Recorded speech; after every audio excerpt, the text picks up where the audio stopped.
Para aquellas personas que no la conozcan, pues un poco más larga de la que van a tener los dos compañeros, que sí prometo que con ellos sí seré muy breve. Bueno, como saben, Aminetu ha recibido muchos galardones por esa trayectoria de defensa de los derechos humanos, como el Premio Derechos Humanos Juan María Vandrés, el Premio de la Fundación Robert Kennedy, el Premio Coraje Civil en 2009, el Premio Nobel Alternativo y muchos otros galardones en reconocimiento de esa lucha. Pero lo que yo sí quería mencionar son algunos momentos o espacios de su vida que considero fundamentales y que posiblemente no todas las personas aquí lo conozcan.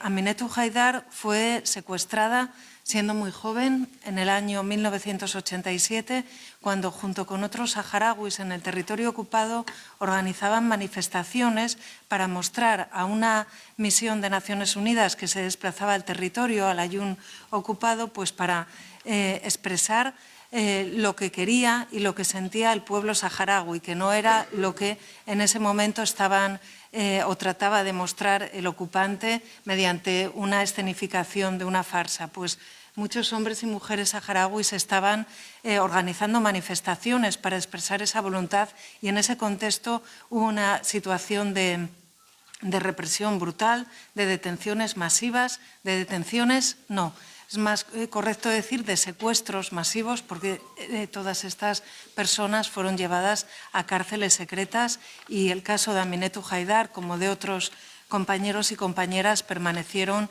durante 4 años hasta el 1991 en situación de desaparición forzada, sometidos a todo tipo de torturas y de violaciones de los derechos más elementales. Muchos fallecieron en esa situación de desaparición forzada y los que sobrevivieron, buena parte de ellos y de ellas, una vez salen de la desaparición forzada en 1991, organizan la resistencia en los territorios ocupados. Y Aminetu en ese momento fue también un referente para esa organización, junto con otros compañeros como Galia El Jimmy, como Brahim Dahan, Dafa, Mohamed Dadach. Bueno, no los cito todos porque son muchos y muchas los que están en esa lucha. Y como decía, es una trayectoria de toda una vida, por eso digo, es una mujer imprescindible. Pero sí quiero recordar, en esos momentos el bloqueo del territorio ocupado era absoluto. No sabíamos prácticamente nadie lo que estaba pasando en el territorio.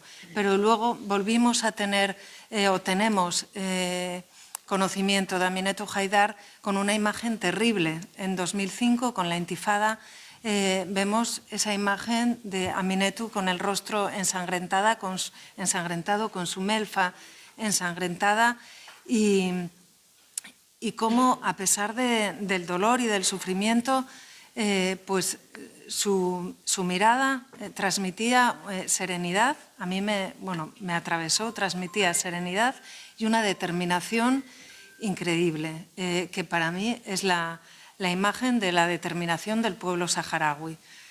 Y para no extenderme demasiado, pero tengo que hablar, como no, del 2009, finales de 2009, cuando el ocupante, las autoridades marroquíes, la expulsan de su tierra cuando llega al aeropuerto del Ayun y la expulsan de su tierra con la connivencia absoluta del Gobierno de España en ese momento y se la lleva a Lanzarote, donde nada más llegar, y corrígeme si no es así, pero o al poco de llegar al aeropuerto de Lanzarote, Aminetu Haidar decide iniciar una huelga de hambre y estará 32 días en huelga de hambre para exigir al Gobierno de Marruecos el regreso a su casa, al Ayun, con su gente, con su familia. Fueron 32 días muy duros, pero finalmente, no me extiendo, si quiere que lo hará ella luego, finalmente, aunque muy debilitada físicamente, no así en lo psicológico, consiguió doblegar al gobierno marroquí y también al español, porque en esa situación la connivencia fue indiscutible, y logró volver a su casa en un avión medicalizado. Yo creo que esto, bueno, esos 32 días también quería señalar que prácticamente la imagen de Aminetou Haidar en el aeropuerto de Lanzarote abría todos los telediarios en España e incluso fue portada del País y de todos los medios. Y sin más, para no quitarle más tiempo, le doy la palabra, le doy las gracias. Lo primero, es un honor estar aquí a su lado, y le doy la palabra a Aminetou Haidar. Buenas tardes. Bonjour à tout le monde. Mesdames et messieurs les eurodéputés, Son Excellence l'ambassadeur de l'Algérie, notre délégué sahraoui Omar Mansour, notre ministre Fatma Mehdi, les membres des Yaous, Inès Miranda, Khema et le Demas, mezcla de español y francés. Un poquito más hacia el micrófono. ¿Así? Sí, porque es que no se escucha bien. ¿No se escucha? No, no se mueve. Es que no se mueve. Tout d'abord, permettez-moi de... No, no se puede. Casi un poquito más allá. Sí, vamos a ver. Tout d'abord, permettez-moi d'exprimer la fierté et l'honneur d'être invité à participer à cette importante conférence.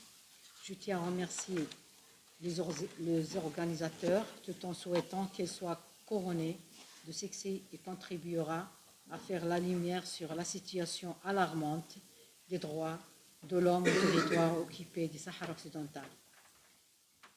Comme a dit, je m'appelle Aminetou Haidar, une femme sahraoui, défenseur des droits de l'homme, et je suis présidente de l'instance sahraoui contre l'occupation marocaine et SACOM. Je viens des territoires occupés du Sahara occidental, la dernière colonie en Afrique. J'étais victime de la disparition forcée, de la torture, de la détention arbitraire. Je vis toujours sous la colonisation marocaine de mon pays, le Sahara occidental, colonisation qui continue d'être maintenue simplement pour la complicité honteuse de certaines puissances internationales du Royaume du Maroc au Sahara occidental. La politique expansionniste du Royaume du Maroc au Sahara occidental.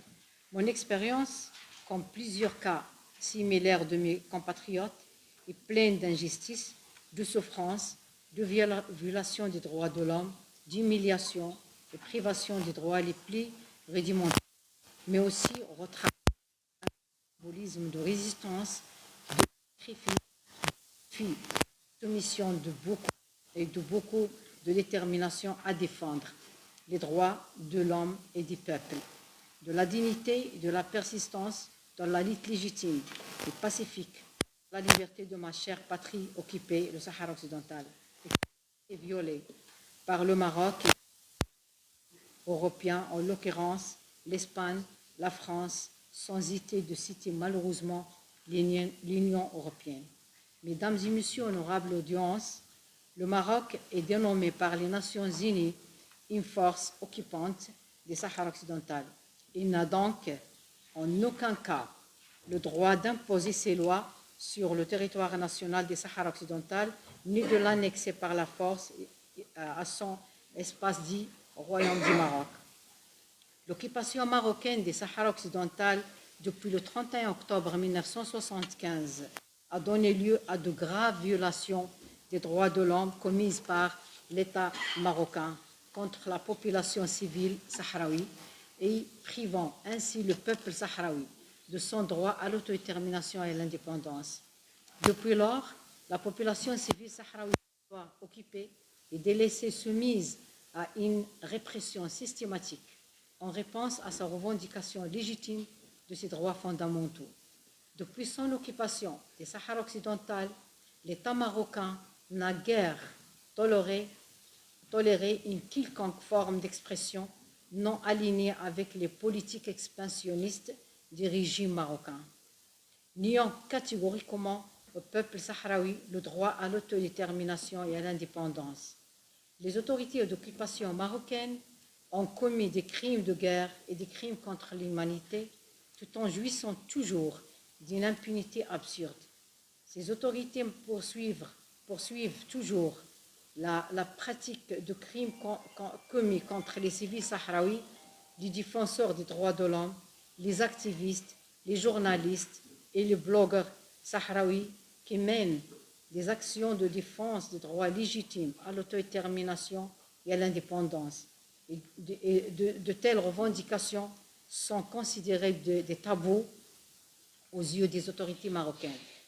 Le Maroc continue de pratiquer la torture et la violence contre toutes les formes de protestation pacifique, qu'elles soient d'aspect politique ou socio-économique ou culturel.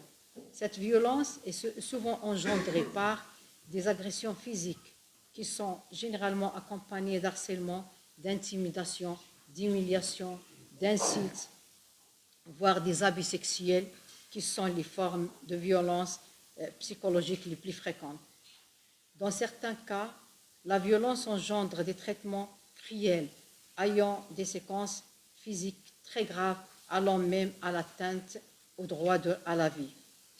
Les autorités de l'occupation marocaine interdisent aux civils sahraouis toutes les formes de rassemblement et de rencontres à caractère social ou rituel organisées par les civils sahraouis dans leur foyer, traduisant la célébration des anniversaires et fêtes nationales sahraouis ou des événements d'envergure internationale comme la Journée mondiale des droits de l'homme le 10 décembre ou la Journée mondiale de la femme le 8 mars, etc.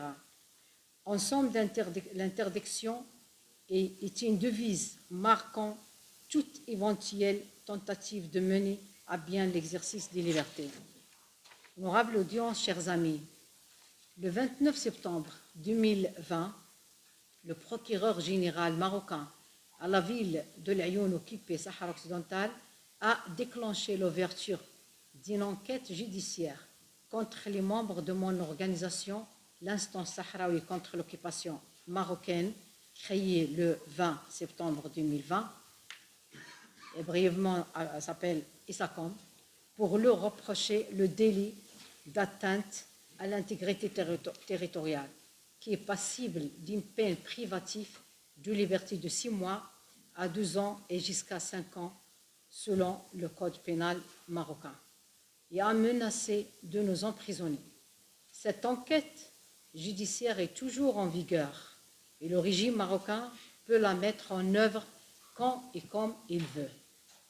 Actuellement, les membres de l'ISACOM, comme tous les défenseurs sahraouis des droits humains et les membres d'autres organisations de la société civile sahraoui, ne peuvent pas entreprendre des actes émanant de leur domaine d'activité de manière permanente ou régulière, sans être soumis au contrôle et à la poursuite de la police marocaine.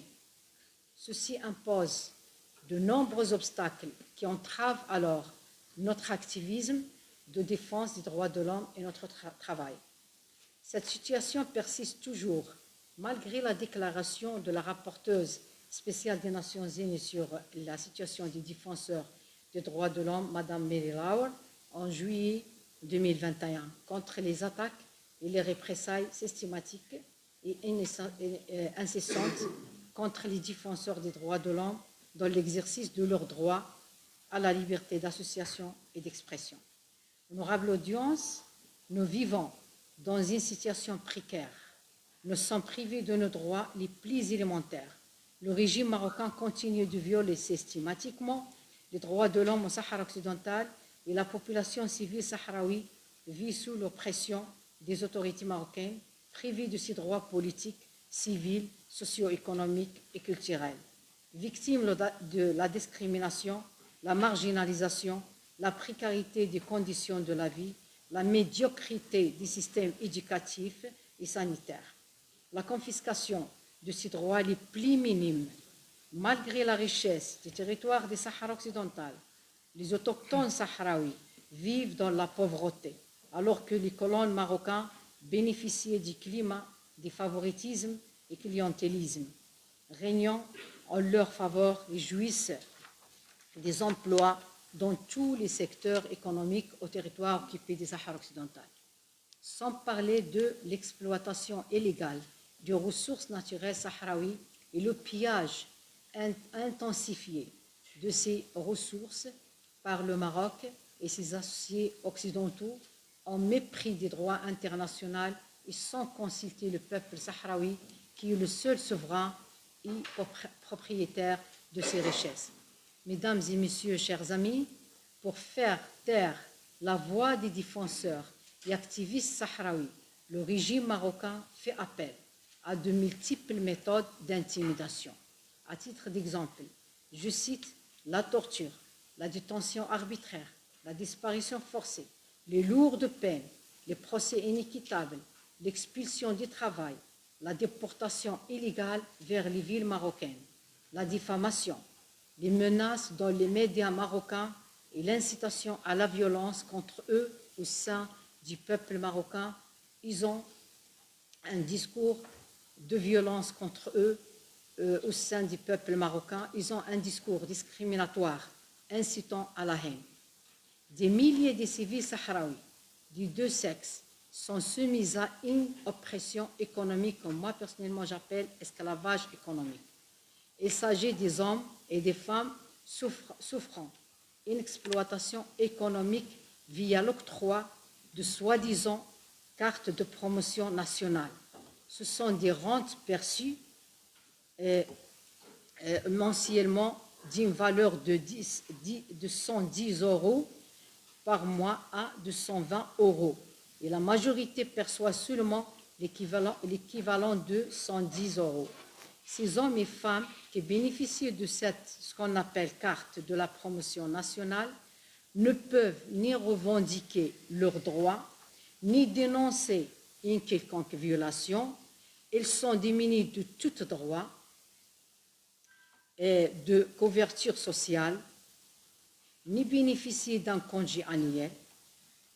À l'occasion de toute éventuelle participation à un événement de protestation pour revendiquer les droits collectifs, en l'occurrence le droit à l'autodétermination, immédiatement leur rente gelée, jusqu'à ce qu'ils renoncent par un acte d'engagement signé de cesser de participer à ce genre d'activité. Plus encore, un soutien annoncé à la thèse politique officielle marocaine concernant le statut du Sahara occidental. Parmi les pratiques de soumission pratiquées contre les activistes et défenseurs sahraouis des droits de l'homme et leurs enfants et proches qui veulent continuer leurs études supérieures aux universités ou instituts supérieurs, je cite le fait qu'ils se voient le plus souvent privés de leur droit à obtenir une bourse d'études et des billets réquisition de voyage aller-retour des Sahara occidental vers les villes marocaines, sachant que tous les étudiants sahraouis ou marocains qui vivent au territoire occupé du Sahara occidental doivent se déplacer vers les villes marocaines lointaines pour continuer leurs études universitaires.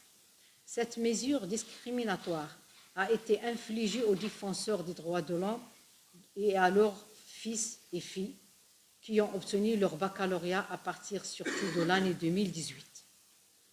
Le régime marocain procède à ce type d'intimidation pour faire taire les voix qui s'opposent à sa thèse officielle quant à la question du Sahara occidental et pour répandre une atmosphère de terreur et d'intimidation au sein des milliers d'étudiants sahraouis visant à les empêcher de participer aux activités revendiquant l'indépendance du Sahara occidental. La même pratique est utilisée contre les cadres sahraouis exerçant des emplois dans la fonction publique marocaine ou dans les entreprises du secteur privé marocain, qui sont le plus souvent marginalisés, et s'ils ont eu de la chance d'avoir un poste de travail, ils se trouvent privés de leur droit d'opinion. Ils ne peuvent pas exprimer leur soutien au principe de l'autodétermination. mais au contraire, ils doivent, contre eux, afficher leur soutien aux thèses politiques officielles marocaines. Le régime marocain, pour cela, maintient sa présence dans les territoires occupés du Sahara occidental par la force et la politique de chantage et de troc. Une autre méthode de répression, la filature et l'espionnage à travers des moyens très sophistiqués comme le malveillant Pegasus, dont personnellement je suis victime, à côté de mon cher ami Ignacio Sembrero. Mesdames et messieurs, cette déplorable situation est due au mutisme de la communauté internationale face aux violations grandissantes de l'occupation marocaine dans les territoires occupés. Mais c'est aussi la conséquence directe et absolue de la volonté politique chez l'occupant marocain de respecter ses engagements internationaux, la vie internationale à la décolonisation de cette dernière colonie en Afrique et ses engagements humains et humanitaires quant aux droits des Sahraouis, non seulement à la liberté et à l'indépendance, mais aussi leurs droits comme individus et citoyens d'un pays occupé qui doivent alors jouir des droits clairement détaillés dans les conventions de Genève, la Charte des Nations Unies et dans les 2 pactes internationaux des droits civils et politiques, et les droits économiques, sociaux et culturels, que le Maroc a ratifiés. Cet état de fait est à l'origine des scénarios de guerre en vigueur depuis le 13 novembre 2020, qui est dû, en plus de violations par le Maroc des cessez-le-feu, au silence et l'inaction de la communauté internationale des Nations Unies. Je ne parle même pas ici du manque de volonté politique chez certains membres permanents du Conseil de sécurité, surtout de faire appliquer la loi internationale, ou au moins de pointer du doigt les causes réelles du manque de solutions. Franchement, parlons des obstacles s'implantent devant l'exécution de la solution légale et souhaitée. En l'occurrence, la France continue de fournir l'appui et le soutien politique inconditionnel à son protégé préféré en Afrique, le régime marocain. C'est la France, mesdames et messieurs, il faut le dire haut et fort, sans ambiguïté, qui fait retarder l'avènement d'une solution juste, durable, réalisable et réaliste de ce dernier conflit de décolonisation. C'est la France qui s'oppose toujours à la simple protection des droits de l'homme au Sahara occidental. Et c'est la France qui se bat même contre la légalité européenne pour soutenir l'exploitation criminelle et illégale des ressources naturelles d'un territoire occupé au profit d'un régime expansionniste et totalitaire. Il faut rappeler que c'est la France et l'Espagne qui ont tout fait ici au Parlement européen pour renouveler des accords commerciaux illégaux avec le Maroc, allant contre les décisions de la justice européenne elle-même qui avait clairement demandé aux pays de l'Union européenne de cesser de commercialiser des produits provenant des Sahara occidental avec le Maroc. Mesdames et messieurs, chers amis, je ne vous cache pas notre déception comme défenseurs des droits de l'homme convaincus de la lutte par des moyens pacifiques, car malheureusement, nos appels n'ont pas été écoutés. Et d'après ce que j'ai pu constater à travers l'opinion publique sahraoui, que ce soit dans les territoires occupés ou la diaspora, mais aussi dans les camps de réfugiés sahraouis à Tindouf, tout le monde, sans exception, apparemment approuve et soutient la décision du Front Polisario de reprendre la lutte armée, qui n'est pas le moyen le plus facile, ni le meilleur peut-être, mais il semble à tout le monde que c'est le seul langage que le Maroc et la communauté internationale écoutent et comprennent, ce qui est vraiment déplorable. C'est dommage de voir dissiper la patience et la collaboration et de bonne foi du peuple sahraoui et son représentant unique et légitime, le Front Polisario, après avoir attendu désespérément les 30 années que nous avons données aux Nations Unies pour nous permettre de nous prononcer librement sur le sort dans notre propre territoire. Alors, je peux vous assurer à contre-cœur que les Sahraouis sont unanimes et ils disent clairement que ce qui a été pris par la force ne peut être récupéré que par la force. Honorable audience, il est temps pour l'Union européenne de prendre position face à ces violations aussi flagrantes et de montrer au peuple sahraoui que les représentants du peuple européen ne sont pas du côté de l'oppresseur marocain. C'est d'ailleurs la similitude de la cause sahraoui à la cause palestinienne qui donne une fois de plus raison d'infliger à l'oppresseur la qualité de criminel de guerre et d'en déduire les mesures nécessaires à prendre en vue de conclure un verdict similaire à l'arrêt rendu par la Cour européenne contre l'agression sioniste contre le peuple palestinien. Je tiens en cette occasion de saluer l'intégrité des juges européens et aussi le combat bien illustré qu'a mené notre regrettable défunt, le grand maître Gilles Duvert, qui a tant défendu deux questions auxquelles il croyait et se consacrait à la reconnaissance des droits des deux peuples, le peuple palestinien et le peuple sahraoui. Que son âme repose dans la paix et la miséricorde.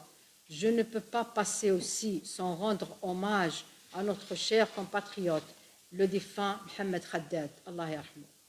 Mesdames et messieurs, chers amis, avant d'achever mon intervention, je tiens à vous rappeler que derrière les barreaux des prisons marocaines se trouvent des prisonniers sahraouis innocents, que leur seul crime, c'est d'être sahraouis et ils ont besoin de votre soutien.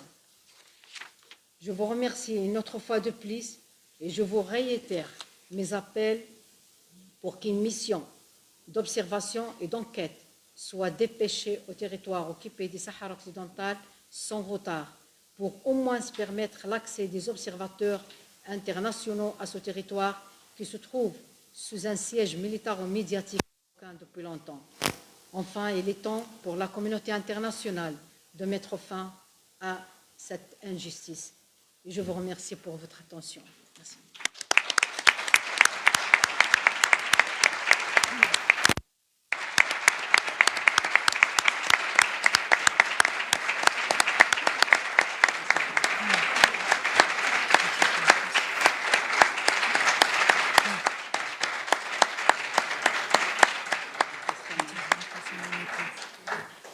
Muchas gracias. Ahora va a intervenir Carlos Villán Durán. Carlos fue miembro del Alto Comisionado para las Naciones Unidas de los Derechos Humanos y en Ginebra. Es profesor de Derecho Internacional de los Derechos Humanos y presidente de la Asociación Española de Derecho Internacional de los Derechos Humanos. Cuando quieras, Carlos. Muchas gracias, Gemma. Pero realmente estoy tan conmovido por el testimonio que acabamos de recibir de la señora Haidar. Se oye. Es que se acerque al micro, hay que acercarse. Más todavía. Sí. Hay que acercarse. Muy buenas tardes a todas y a todos. ¿Me oyen? Muy bien. Agradezco a Gemma por haberme cedido tan amablemente la palabra, pero realmente me parece que no es el momento de escuchar a un jurista después de haber escuchado el testimonio irreemplazable de la señora Haidar, que a mí me ha emocionado. No sé si a ustedes también, pero a mí me ha emocionado y me ha dejado sin palabras. Intentar decir algo después de la señora Haidar, pues no deja de ser grotesco por mi parte. Pero yo les pido por consiguiente, me toca, tengo que hablar. Les vuelvo a decir, por mí no hablaría, pero por la causa de los saharaui sí hablo. Y les digo que como técnico, como jurista, como defensor de los derechos humanos,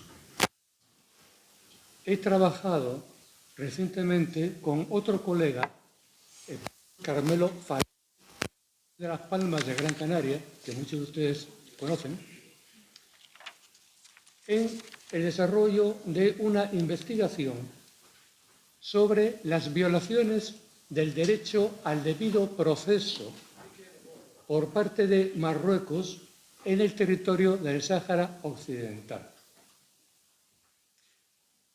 Esa investigación la hemos realizado con el patrocinio del Observatorio Aragonés de Derechos Humanos. Se va a publicar inminentemente en una revista científica. Es evidente que aquí, en los pocos minutos que me quedan, no puedo hablarles en extenso de los resultados, ni siquiera de los resultados de toda esa investigación.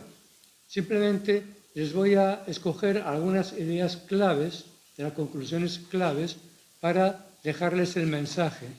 Pero ya les anticipo que estas conclusiones son quizás conclusiones más técnicas, pero que van a decir lo mismo de lo que ya nos ha dicho la señora Haidar. Corroboramos lo que ha dicho la señora Haidar. Y además lo precisamos.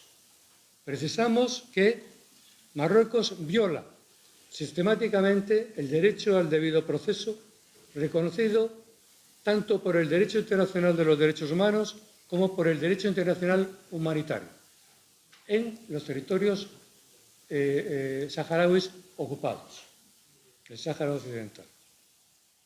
La situación es particularmente grave en los territorios del Sáhara Occidental.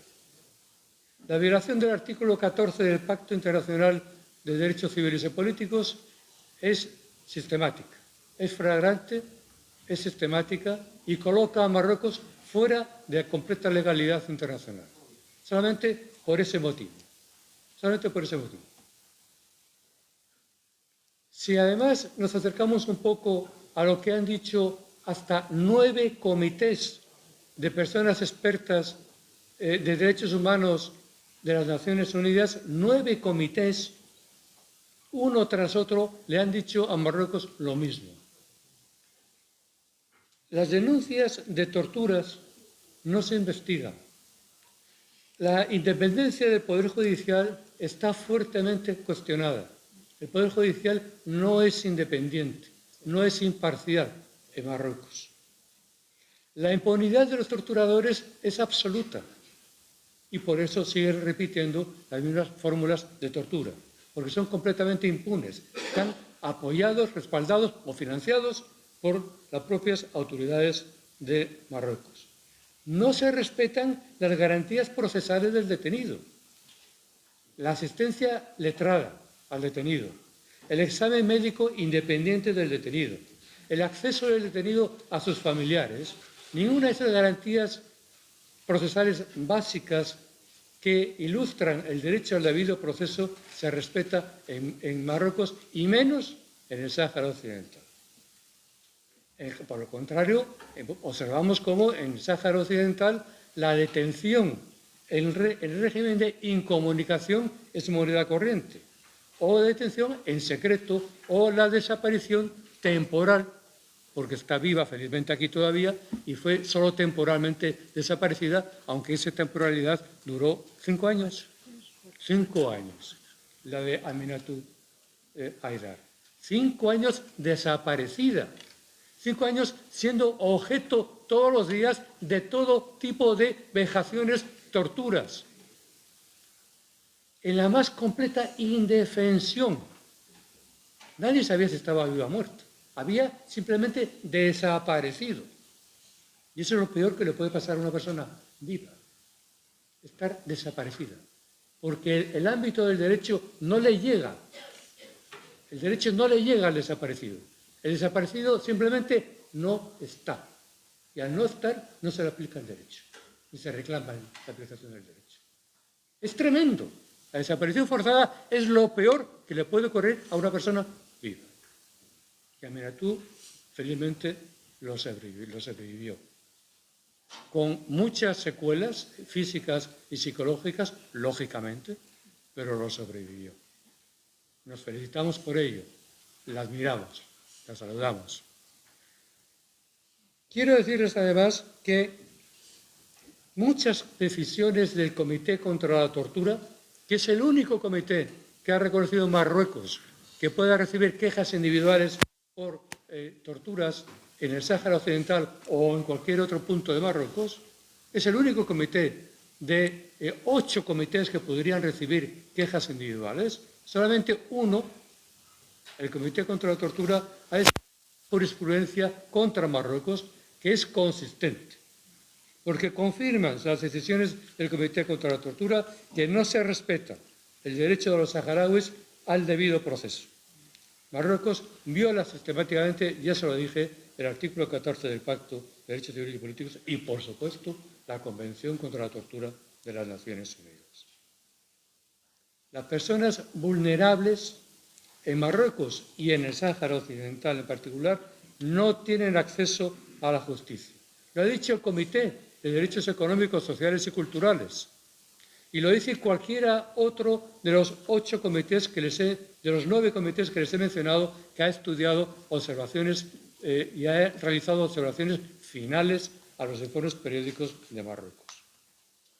El Comité de los Derechos del Niño, ¿qué le ha dicho a Marruecos? Que tiene que reformar toda la justicia de menores porque no se ajusta a las exigencias de los artículos 37 y 40 de la Convención sobre los Derechos del Niño de las Naciones Unidas. Las víctimas de desaparición forzada, saharauis y familiares, sufren sistemáticamente represalias, además, por defender o reclamar la información y la verdad de lo que ha ocurrido con sus desaparecidos.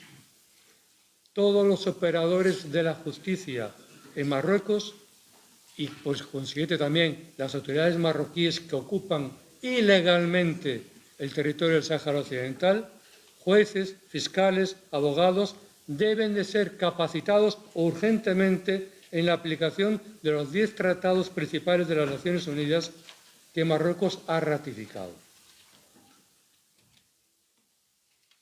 Esos 10 tratados de derechos humanos fundamentales de las Naciones Unidas deben de prevalecer sobre el derecho interno marroquí. Deben de prevalecer. De manera que si hay una contradicción entre una norma de derecho interno y una norma de derecho internacional consagrada en uno de estos tratados ratificados por Marruecos, debe de prevalecer la norma internacional. Pero ¿quién tiene que aplicar la norma? Los tribunales, los jueces. Pero están vendidos. Son completamente dependientes de la autoridad política. Y más que de la autoridad política, es de la autoridad del rey.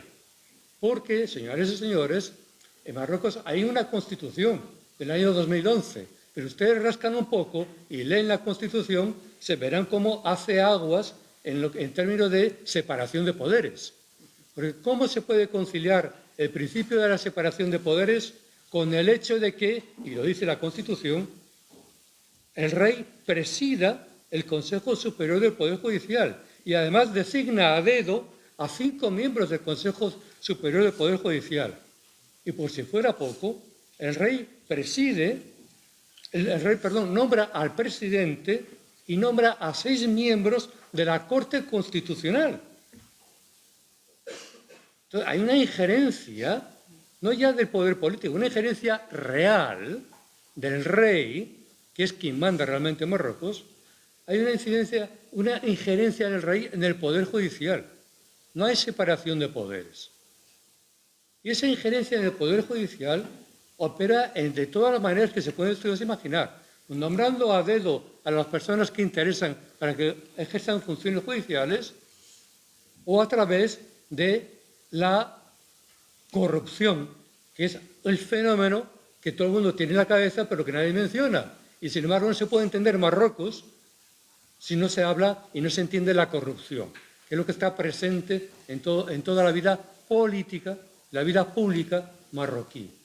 Lo empaña todo, la corrupción.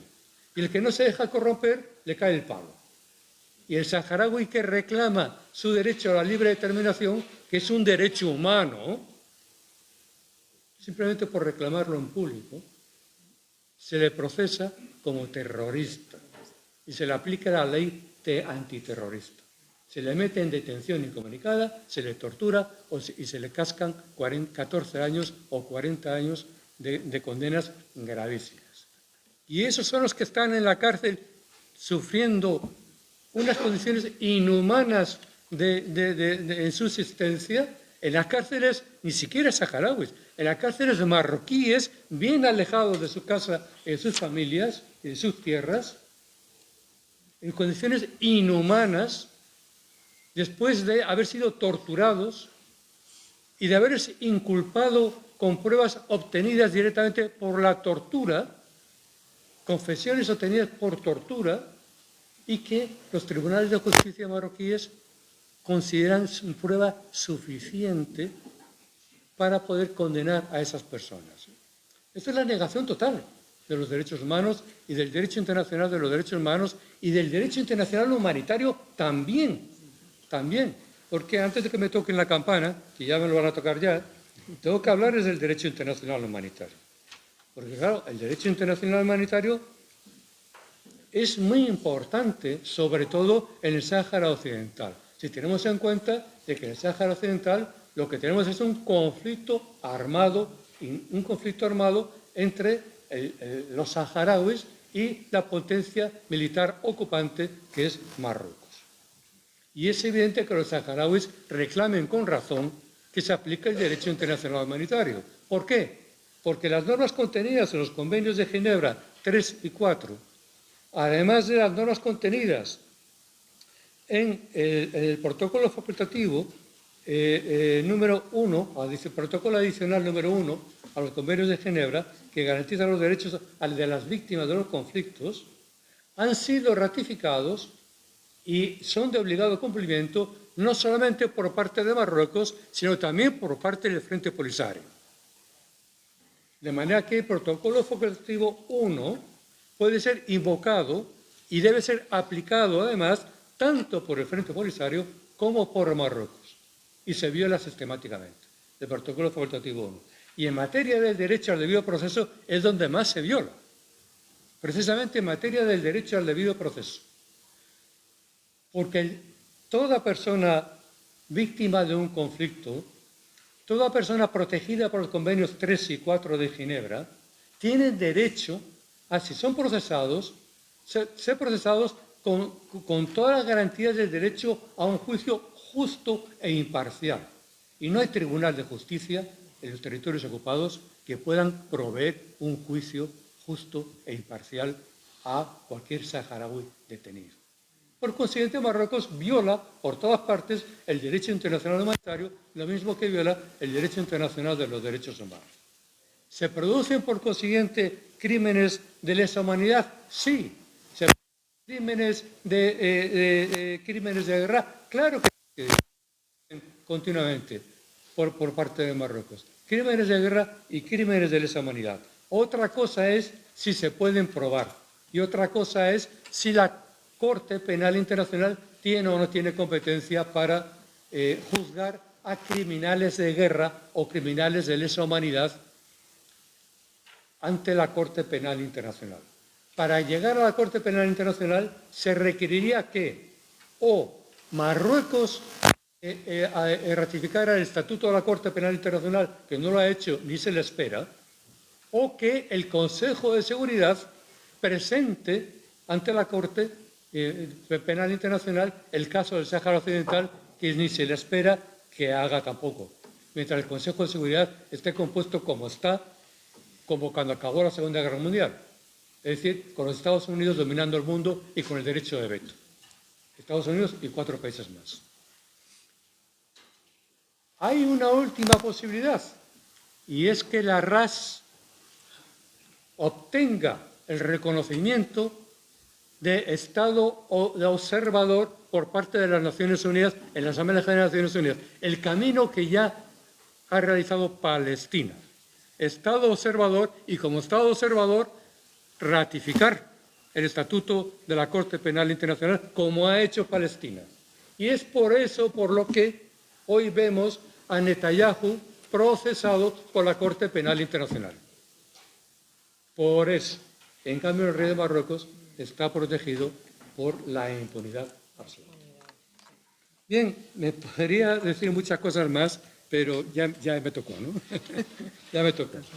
Quiero concluir. El estudio nuestro es bastante completo, creo, y lo podrán ustedes leer. Tendrá una difusión electrónica gratuita, luego me lo pueden ustedes leer. Quiero concluir con una última consideración. Marruecos, me ratifico, viola sistemáticamente los derechos humanos en el Sáhara Occidental ocupado. Tanto los derechos civiles y políticos como los derechos económicos, sociales y culturales, como el derecho al desarrollo y el derecho a la libre determinación del pueblo saharaui. La responsabilidad por estas violaciones es doble. Es del propio Estado marroquí y de los funcionarios y de los agentes de la ocupación militar ilegal del Sáhara Occidental. Agentes de ocupación que son civiles, militares, policiales o judiciales. De manera que los jueces también son agentes de ocupación y operan como tales agentes de ocupación. Los jueces también. Todos ellos pueden cometer y cometen crímenes de guerra y crímenes de lesa humanidad. Y eso hay que perseguirlo.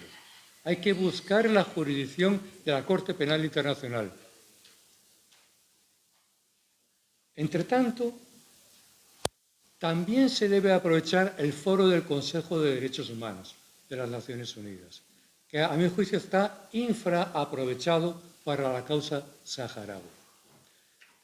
Creo, y llevamos años reclamando en el Consejo de Derechos Humanos y pedimos al Frente Polisario que nos apoye a la sociedad civil, que el Consejo de Derechos Humanos debe de constituir un relator especial o una relatoría especial, puede ser hombre o mujer, sobre la situación de los derechos humanos en el territorio del Sáhara ocupado, para que realice una investigación permanente de lo que ocurre en materia de derechos humanos y de derecho internacional humanitario en el Sáhara Occidental. Romper con el secretismo y la ausencia de información verificada a la que nos somete Marruecos en el silencio absoluto de lo que está ocurriendo dentro del Sáhara Occidental ocupado. Ese relator especial contribuiría enormemente a elevar la visibilidad de la causa saharaui y con ello conseguir finalmente que el pueblo saharaui pueda ejercer su derecho a la libre determinación. Y ya no quiero abusar más de su tiempo. Les agradezco mucho su atención.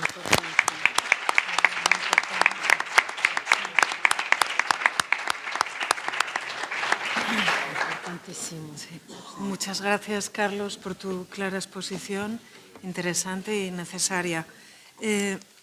Ahora va a intervenir el compañero José Revert Calabuz, Pepe Revert, como decía, abogado, compañero, miembro también de Yahus y que desde hace años ha venido participando, asistiendo como observador internacional a los juicios que se celebran en el Sáhara Occidental ocupado y en Marruecos contra los activistas defensores de derechos humanos y que, por lo tanto, fue testigo de parte de lo que acaba de exponer Carlos y bueno, le doy la palabra, sin más. Bien, buenas tardes a todos y a todas. En principio, para mí es un honor compartir esta mesa con estas tres personas, porque incluyo a Gema, que han dedicado tantas horas a la defensa de los derechos humanos. Son gente comprometida y es un honor para mí estar en esta mesa. Pertenecemos la mayoría de nosotros a una profesión, la mayoría somos abogados. Muchas veces esta profesión está denostada, pero les puedo garantizar que cuando se ve actuar a los abogados saharauis, por eso quiero recordar a los abogados saharauis que actúan en el territorio ocupado con una presión brutal por parte de las fuerzas de seguridad,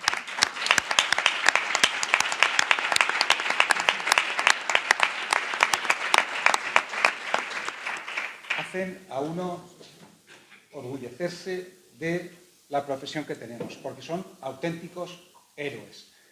A partir de este momento, bien, pues ya me toca hablar de crímenes de guerra. En principio, el territorio del Sáhara Occidental está claro para todo el mundo que es un territorio no autónomo, ocupado, que sufre una ocupación beligerante por parte del Reino de Marruecos. El Tribunal de Justicia de la Unión Europea ha sido contundente. El territorio del Sáhara Occidental no es territorio marroquí. Hay que repetirlo. El territorio del Sáhara Occidental no es territorio marroquí. Y además, según esta misma sentencia, dice que se encuentra bajo la autoridad de las fuerzas militares marroquíes. Por lo tanto, el mismo tribunal está reconociendo de forma indirecta que es un territorio ocupado. Por lo tanto, el título que Marruecos tiene para estar en el territorio es de potencia ocupante. Y repetimos, potencia ocupante del territorio del Sáhara Occidental. Por lo tanto, la presencia continua de Marruecos en el territorio del Sáhara Occidental, si pasamos por analogía con la Corte Internacional de Justicia sobre la opinión consultiva sobre las consecuencias legales que ha sufrido el pueblo palestino, Israel en el pueblo palestino, de forma análoga, Marruecos ocupa ilegalmente el territorio. ¿Y por qué ocupa ilegalmente el territorio? Porque infringe, como esta mañana ha dicho la compañera, dos normas estructurales del derecho internacional. El derecho a la libre determinación del pueblo sáhara occidental y ha violado el principio de prohibición del uso de la fuerza en el territorio. Estas normas son estructurales del ordenamiento y obligan a todos los Estados están interesados en que estas normas se cumplan en el Sáhara Occidental. Por lo tanto, Marruecos tiene la obligación de poner fin a estos actos ilegales. Esto es lo que tenemos que transmitir a todos nuestros políticos o representantes políticos. Es un conflicto armado internacional, es decir, en estos momentos en el Sáhara Occidental hay una guerra, en que una de las partes es el Frente Polisario, Movimiento de Liberación Nacional, que está legitimado por la normativa internacional al uso de la fuerza. Y al otro lado está Marruecos, que por supuesto solo cabrían dos posibilidades de utilizar Marruecos el uso de la fuerza: legítima defensa o la autorización por parte del Consejo de Seguridad. Ninguna de las dos tiene Marruecos. Marruecos es una potencia agresora que ha entrado por la fuerza en un territorio y por lo tanto Marruecos no está legitimado al uso de la fuerza.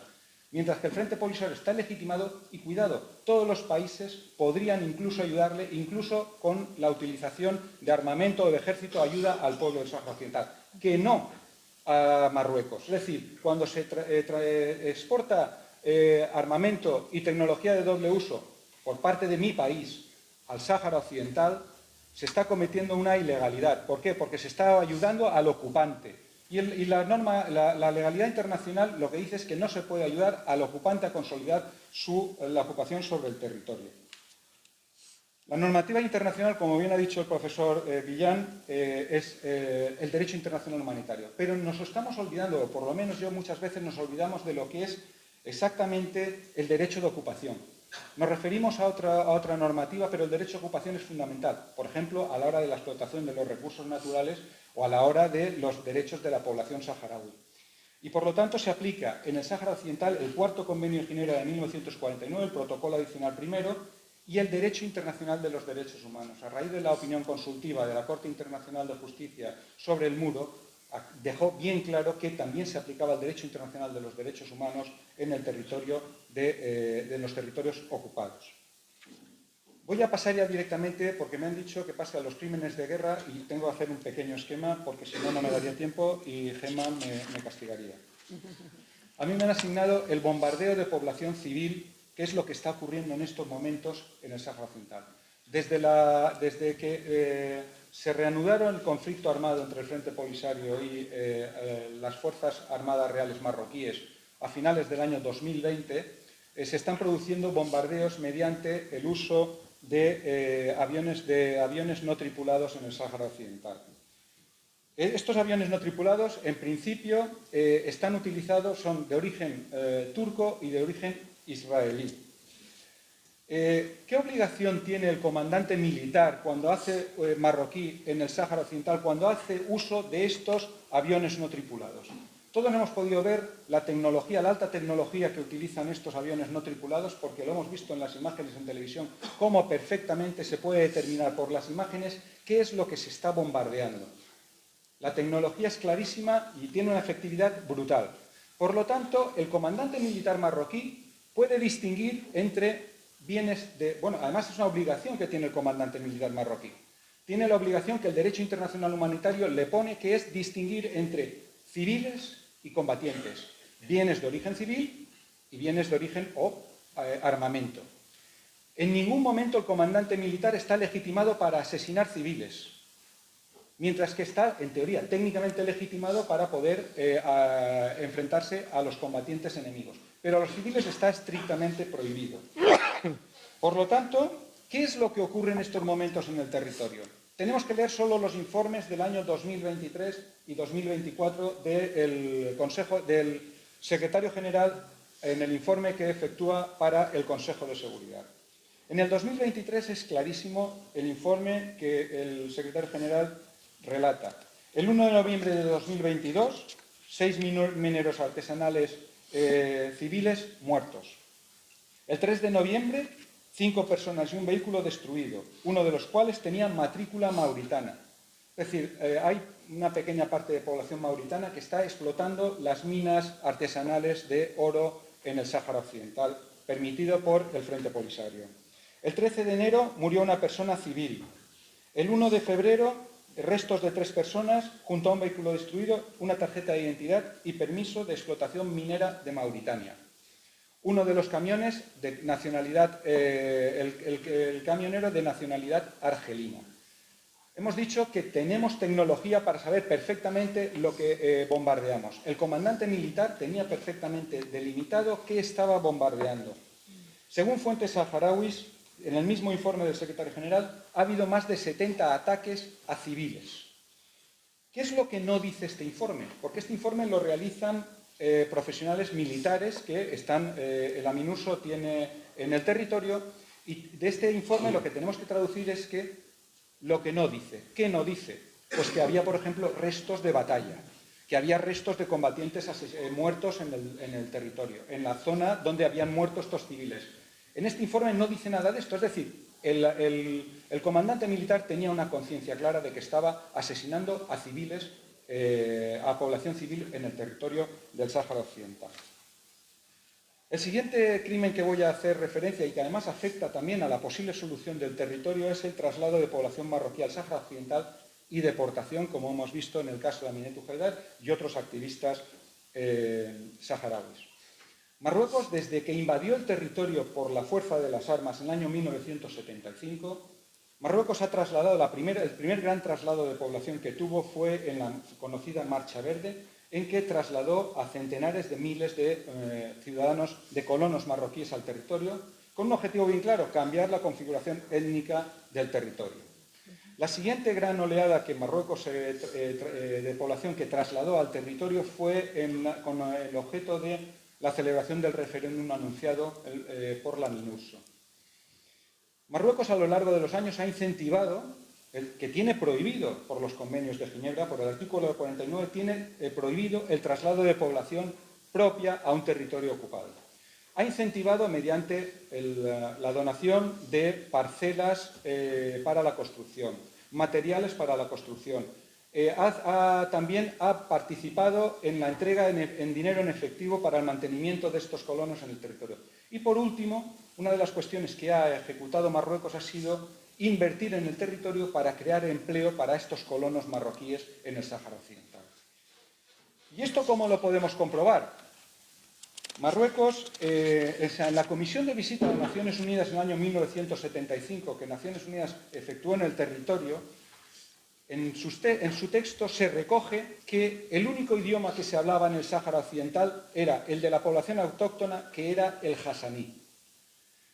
Del censo del 2014, si vemos los datos que publica el censo marroquí, podemos ya ver que solamente, estoy hablando de grandes cifras, el 20% de la población del territorio, aproximadamente un poco más del 20% de la población del territorio en la comarca o en la región de El Ayun, un poco más del 20% habla hasaní.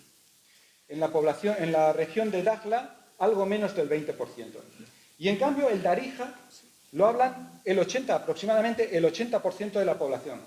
¿Con esto qué ha pasado? Que Marruecos ha conseguido ejecutar y ha conseguido el cambio de la configuración étnica del territorio.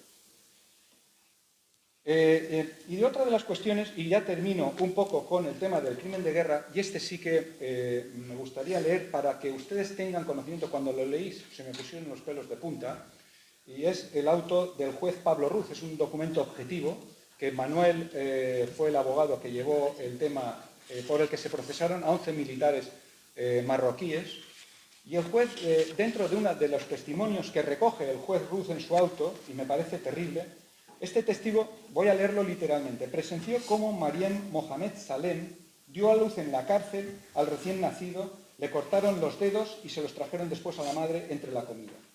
También prendieron fuego vivo a uno de los prisioneros, Mohamed Salem Bamouissa, mayor de 70 años, al que envolvieron en unas mantas, lo rociaron con gasolina y lo quemaron. Y a otro de los prisioneros le clavaron las manos y los pies a una mesa con hierro. Este es el comportamiento de nuestro socio preferente. Y recordemos que en el Tratado de Fundación de la Unión Europea nosotros tenemos la obligación en las relaciones con terceros de respetar los derechos humanos. Bien, ¿qué son constitutivos estos hechos que he estado hablando yo? Pues estos tenemos que calificar como crímenes de guerra. ¿Y por qué los tenemos que calificar como crímenes de guerra? Pues son infracciones graves al Cuarto Convenio de Ginebra y, en función del artículo 85 del Protocolo Adicional Primero, son crímenes de guerra. ¿Qué problema tenemos con estos asuntos criminales? ¿Quién es el encargado de enjuiciarlos? En función del derecho internacional humanitario, el encargado de enjuiciar a estos presuntos criminales de guerra es los tribunales marroquíes. Como bien ha dicho el profesor Carlos, en el tema de la tortura no ha habido ninguna investigación. Nosotros no hemos podido acreditar nunca que se haya juzgado por Marruecos a ningún presunto criminal de guerra se haya puesto frente a los tribunales marroquíes. La Corte Internacional de Justicia, bien, como ya sabemos que Marruecos no va a enjuiciar a sus presuntos criminales, pero la Corte Internacional de Justicia, en la opinión consultiva sobre las prácticas y políticas de Israel en el territorio palestino ocupado, yo creo que es contundente y podemos trasladar perfectamente por coherencia política a lo que ocurre en el Sáhara Occidental. Y la Corte Internacional de Justicia dice un texto muy claro: todos los Estados partes en el Cuarto Convenio de Ginebra tienen además la obligación de hacer que Israel respete el derecho internacional humanitario incorporado en dicho convenio. Es decir, todos los Estados parte en el Cuarto Convenio de Ginebra tienen la obligación de obligar a Marruecos a cumplir con los convenios de Ginebra. ¿Cuáles son las obligaciones de la Unión Europea? Resolución 2625, derecho consuetudinario. No se reconocerá como legal ninguna adquisición territorial derivada de la amenaza o uso de la fuerza. Nosotros, la Unión Europea y nuestros Estados están obligados a no reconocer la soberanía sobre ese territorio adquirido por la fuerza. Voy a hacer una analogía entre las obligaciones que la Corte Internacional, que es un texto que hay que leer, da para Israel, pero le cambio simplemente el autor. La Unión Europea y nuestros Estados tienen la obligación de cooperar con la ONU para que el pueblo saharaui pueda hacer realidad el derecho a la libre determinación. Distinguir en sus relaciones con Marruecos entre territorio marroquí y territorio saharaui. Abstenerse de celebrar acuerdos económicos con Marruecos que puedan afianzar la presencia de éste en el Sáhara Occidental. No prestar ayuda o asistencia a Marruecos en los asentamientos de colonos. No reconocer la anexión del territorio por Marruecos. No cooperar en la explotación por Marruecos de los recursos del Sáhara Occidental. Y creo que podemos mantener por coherencia jurídica que esto se tiene que aplicar también al Sáhara Occidental. ¿Qué es lo que la Unión Europea y nuestros Estados están haciendo? Voy a poner solo dos ejemplos en el Sáhara Occidental. Según el informe elaborado por los servicios de la Comisión del Servicio Europeo de Acción Exterior, literalmente, cito: hay suficientes indicios para concluir que la actividad económica generada por las exportaciones hacia la Unión Europea favorece el empleo local.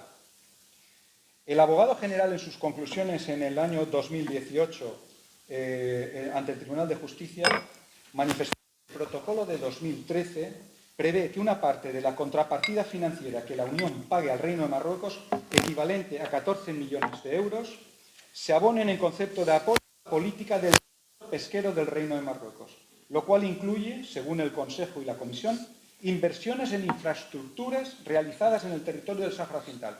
El derecho de ocupación expresamente prohíbe las inversiones en un territorio para afianzar la ocupación de la potencia ocupante. Por lo tanto, aquí termina ya mi intervención porque me han dicho que fuese breve. Muchas gracias.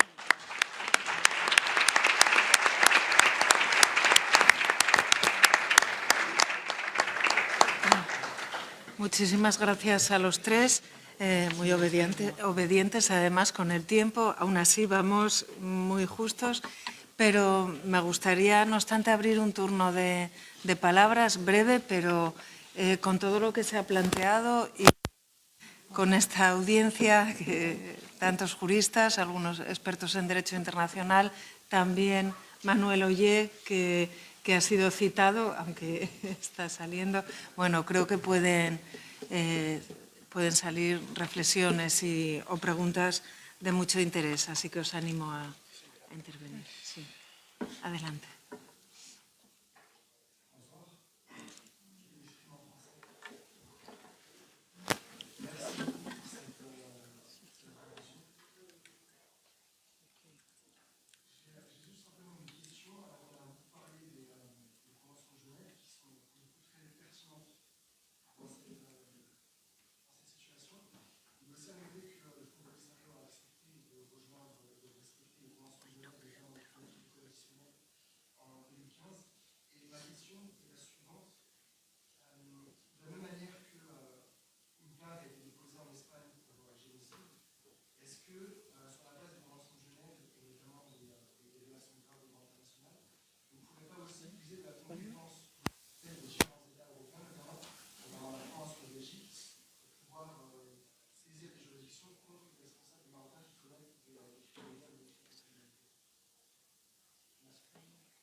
Bien, por desgracia, se iniciaron con una legislación en España, se inició el procedimiento por genocidio.